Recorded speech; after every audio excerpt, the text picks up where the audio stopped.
जी, आप ये देख सकते हैं अलीमा खान साहिबा चीफ जस्टिस की अदालत से बाहर आ गई हैं। बताइएगा, आज फिर आपकी मुलाकात हुई है चीफ जस्टिस साहब से? नहीं, अभी हम कोशिश कर रहे थे दो। असल में एक केस और लगा हुआ था जो कैद में है इस वक्त 26 नवंबर वाले। अब अंदर से एक है जो चित्राल से है, वो किडनी के पेशेंट है, एक हार्ट पेशेंट है। तो जो कैदियों का केस आज लगा हुआ था, लगना था, चीफ जस्टिस ने कहा था कि मैं 30 तारीख को सुनूंगा। तो आज वो सुने बगैर क्योंकि उठ गए थे, तो हम फिर हम सेक्रेटरी साहब के कमरे में गए कि आप ये अपील करते हैं कि लोगों के गरीब लोग हैं, उनके रिश्तेदार दूर दूर से आए हुए हैं, तो अगर आप ये केस सुन लें तो हमें क्योंकि इस वक्त मर्दान जाना था, क्योंकि वहाँ पे जो कैद से निकले हुए लोग और जो शहीद हुए थे उनकी फैमिली से हमारी मुलाकात है, तो इसलिए हमें निकलना पड़ा है।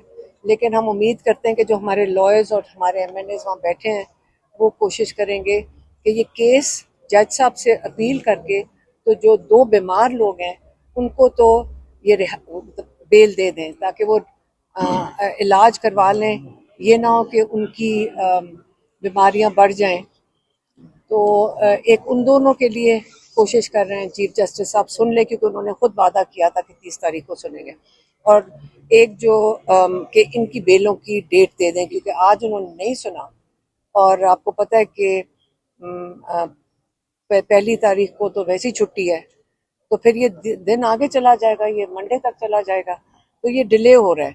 तो ये एक उनसे हम अपील ही कर सकते हैं चीफ जस्टिस से कि जैसे उन्होंने वादा किया था सुन लें। एक ये, दूसरा, कल का मैं बता दूं, कल जब हम वहां पे गए, आप में ये चीफ जस्टिस के साथ अगर हमारे पास टाइम होता, हमें अगर मर्दान ना जाना होता तो हम उनको कहते कि जितनी तौहीन जज चीफ जस्टिस साहब और 3 रुकनी बेंच की कल हमने देखी है पुलिस के हाथों। उन्होंने पहले कहा कि हम फोन पे नहीं मानते कि ये कोर्ट ऑर्डर है, फिर उन्होंने कहा इसकी कॉपी लेकर आओ, फिर उन्होंने कहा इसकी अटेस्टेड कॉपी लेकर आओ। हम वहां पे 2 घंटे धूप में खड़े रहे और हमने अटेस्टेड कॉपी भी दिखा दी कि ये मुलाकातों के लिए चीफ जस्टिस ने कहा हुआ है। उन्होंने कहा हम बस ठीक है, हम क्या करें। बेसिकली उन्होंने कहा मानते नहीं। हमने फिर पुलिस से पूछा कि आप हमारी मुलाकात करवाएंगे, वो उसमें हामी भी नहीं भर रहे थे, ना वो हाँ कहते ना ना। फिर जब 5-6 बजते हैं कहते हैं अच्छा लोगों को मार मूर के अब यहाँ से निकाल दो। ये रूटीन बन गई है। लेकिन कोई बात नहीं, रूटीन बन गई है। हम रोज जो भी गर्मी होगी जैसे भी होगा, हम चीफ जस्टिस की जो अहकामात हैं और जो 3 रुकनी बेंच के अहकामात हैं उसके लिए उसकी हम चाहते हैं कि उनकी जो इम्प्लीमेंटेशन है उसके लिए हम जाएंगे अडयाला के बाहर। चीफ जस्टिस ने कहा था कि वो प्रोसिक्यूटर जनरल को कहेंगे, वो आगे से कहते हैं कि हमें पता ही नहीं है। तो ये सिस्टम जो है ना, आप सिस्टम खुद ही देखेंगे, हम आपको सारा सिस्टम चल के वो क्या कहते हैं लाइव टाइम में ये दिखा रहे हैं कि ये देख लें कि हमारे सिस्टम की कमजोरियां नहीं है, ये तबाही है। और हम लोगों को ही इस सिस्टम की इसको बनाना पड़ेगा, इसको सपोर्ट करना पड़ेगा, जजेस को सपोर्ट करना पड़ेगा। अगर उनकी कोई मजबूरी है कि वो इंसाफ नहीं दे सक रहे, तो एक ही हम कह सकते हैं ये इस कुर्सी पे बैठना, ये कुर्सी बड़ी मुकद्दस है। इसी को इनका काम है कि रूल ऑफ लॉ की तहफ़्फ़ुज़ करें। जजेस की जिम्मेदारी होती है रूल ऑफ लॉ का तहफ़्फ़ुज़ करना, उसको इम्प्लीमेंट करवाना।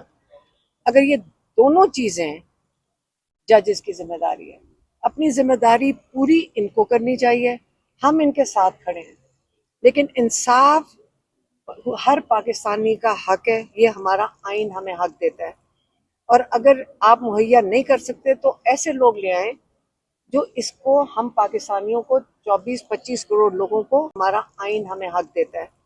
और अगर आप मुहैया नहीं कर सकते तो ऐसे लोग ले आए जो इसको, हम पाकिस्तानियों को 24-25 करोड़ लोगों को इंसाफ दे सके। और इमरान खान को आइसोलेट बिल्कुल किया हुआ है। हम फिर से कहते हैं कि कल जो दो हमारे लॉयर्स गए थे, जो हमारे प्रोफेशनल लॉयर्स हैं, बाकी जो थे वो रिप्लेस कर दिए गए। जो हमने फिर कह रहे हैं जितनी मर्जी दफा जाएं, क्योंकि मैंने सुना फैसल चौधरी कह रहे हैं कि उसकी काबिलियत है जिसकी वजह से जा रहे हैं। आपको हम कोर्ट ऑर्डर दिखा देते हैं जिसके तहत फैसल चौधरी ने जाके कोर्ट में कहा था कि सारा कुछ जो जेल इंतजामिया कर रही है हम उससे मुतमईन है, और ये हम लोगों को नहीं पता था, और जेल इंतजामिया बिल्कुल उसके मुताबिक चल रही थी और हमें ये नहीं पता था कि ये हुआ है। तो उस ये इमरान खान को जो पता चला था उन्होंने इनको हटा दिया था। अब ये भेजे जा रहे हैं। अब एक कैद में आइसोलेशन में जो इंसान बैठा हुआ है उसने अपना पैगाम डेस्परेशन में किसी के थ्रू पहुंचाना है, और उन्होंने उसको चैलेंज भी किया कि तुम आए कैसे अंदर, तुम भेजे कौन, तुम्हें कौन भेज रहा है, ये भी उन्होंने कहा है। लेकिन फैसल चौधरी इस पे फख्र ना करें, फैसल चौधरी इस पे शर्मिंदा हो कि हम सारे बाहर खड़े हुए हैं और वो इस पे फख्र कर रहे हैं कि मैं अंदर जा सकता हूँ। ये इमरान खान आइसोलेशन में गिने चुने लोग वो लेकर फैसल चौधरी अंदर चला गया, जिस मैं कह रही हूँ गेट तक नहीं कोई जा सक रहा था। न्याजुल्लाह न्याजी थे, अबू जर न्याजी थे, गौहर थे, और सलमान सफदर साहब थे। ये तो कोई गेट तक के करीब भी नहीं आ सक रहा था, उनको पहले ही रोक लिया गया। इन लोगों को कैसे पता था कि हमने गेट तक पहुंच जाना है और हमें इजाजत मिल जाएगी? इसका मतलब ये पहले से तयशुदा बात होगी, क्योंकि आपको पता है अडयाला जाने में इस्लामाबाद से भी कोई 1 घंटा लग जाता है। तो पहले से कोई तयशुदा होगा इनके साथ आपस में, जो किसी और को नहीं पता था सिवाय इन 3-4 लोगों के, कि ये गेट तक भी पहुंच गए, अंदर भी चले गए, इमरान खान से मुलाकात भी कर दी, और मेरे ख्याल में 1-2-3 लोग हैं जो इमरान खान जानते भी नहीं होंगे। ये इमरान खान के साथ आपका ख्याल है इंसाफ हो रहा है? ये इंसाफ हो रहा है या मजाक हो रहा है? और अगर इनको किसी को कोई लिहाज हो तो ये इसके ऊपर फख्र ना करें। आप, ये रोने वाली बात है सबके लिए कि आप इस चीज पे फख्र कर रहे हैं कि आपने इमरान खान के जो लॉज हैं उनको रिप्लेस कर दिया और खुद चले गए अंदर। और इमरान खान कह रहे हैं कि मुझे पैगाम भेजा कि सलमान सफदर से मैं मिल नहीं सका, तो इसके ऊपर ट्वीट करो कि सलमान सफदर से मेरी मुलाकात नहीं हुई। क्या हम करें सिवाय हमारे, मेरा ये ख्याल था कि हम कोर्ट में आके यहाँ पे जो चीफ जस्टिस है इनसे बात करते हैं। तो अभी हमें क्योंकि जाना पड़ गया तो हम चले जाएंगे। मैडम ये बताएगा कि होने वाली बात है सबके लिए कि आप इस चीज पे फख्र कर रहे हैं कि आपने इमरान खान के जो लॉज हैं उनको रिप्लेस कर दिया और खुद चले गए अंदर। और इमरान खान कह रहे हैं कि मुझे पैगाम भेजा कि सलमान सफदर से मैं मिल नहीं सका, तो इसके ऊपर ट्वीट करो कि सलमान सफदर से मेरी मुलाकात नहीं हुई। क्या हम करें सिवाय हमारे, मेरा ये ख्याल था कि हम कोर्ट में आके यहाँ पे जो चीफ जस्टिस है इनसे बात करते हैं। तो अभी हमें क्योंकि जाना पड़ गया तो हम चले जाएंगे। मैडम ये बताएगा कि